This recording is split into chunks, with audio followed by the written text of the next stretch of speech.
Vulnerability. It's a word that often evokes discomfort. We associate it with weakness, exposure, and the risk of getting hurt. But what if I told you that vulnerability is actually the birthplace of courage, connection, and joy? It's the willingness to show up authentically, even when we're unsure of the outcome. Think about it. What are the moments in life that have brought you the most joy, love, and belonging? Chances are, they involved a degree of vulnerability. Sharing your heart with someone you love, taking a chance on a new experience, or admitting you need help. These acts of vulnerability require immense courage, but also open us up to profound connection and growth. Vulnerability is not about oversharing or seeking pity. It's about being real, acknowledging our imperfections, and allowing ourselves to be seen for who we truly are. It's about embracing the messy, uncertain parts of ourselves, knowing that our worthiness is not dependent on being perfect. So if vulnerability is so powerful, why do we resist it so fiercely? The answer is simple: fear. We fear rejection, judgment, and the pain of being hurt. We build walls around our hearts to protect ourselves from potential emotional wounds. Past experiences also play a significant role. If we've been hurt in the past when we were vulnerable, we may develop a belief that vulnerability is dangerous. This fear can manifest in different ways: people-pleasing, perfectionism, or even withdrawing from relationships altogether. But here's the paradox. While we think vulnerability makes us weak, it actually makes us stronger. When we allow ourselves to be vulnerable, we develop resilience. We learn that we can handle discomfort, bounce back from setbacks, and build stronger connections based on authenticity. The benefits of vulnerability extend far beyond our relationships. Embracing vulnerability is crucial for our mental well-being. When we bottle up our emotions and pretend to be someone we're not, it takes a toll on our mental health. We experience increased stress, anxiety, and a sense of isolation.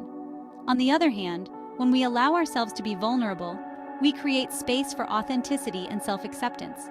We stop judging ourselves so harshly and start treating ourselves with more compassion.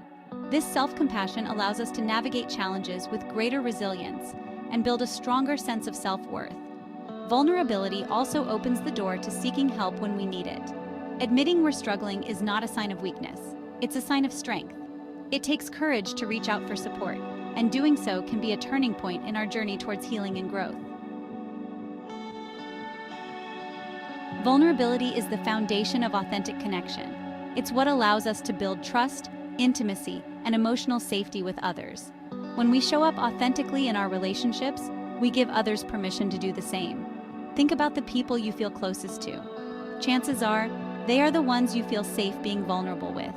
You can share your fears, dreams, and imperfections without the fear of judgment.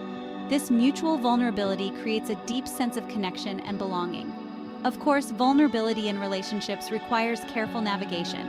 It's essential to choose who we open up to wisely. We want to surround ourselves with people who will treat our vulnerability with care and respect. In a world that often celebrates perfection and self-sufficiency, choosing vulnerability can feel counterintuitive. But I urge you to embrace it as the strength it truly is. Vulnerability is not a weakness. It's the birthplace of courage, connection, and joy. When we allow ourselves to be seen, truly seen, we open ourselves up to a world of possibilities. We create deeper connections, experience greater joy, and live a more authentic and fulfilling life. Embracing vulnerability is a journey, not a destination. It's about taking small steps every day to chip away at the walls we've built around our hearts. Start by identifying the areas of your life where you feel most guarded. What are you afraid of? What are you trying to protect yourself from? Once you've identified your fears, challenge them. Are they based on facts or assumptions? What's the worst that could happen if you allowed yourself to be vulnerable in this situation? Often the fear itself is far worse than the actual outcome. Practice self-compassion. Be kind to yourself as you navigate the discomfort of vulnerability. It's okay to feel scared or uncertain. Remember that you are worthy of love and belonging just as you are.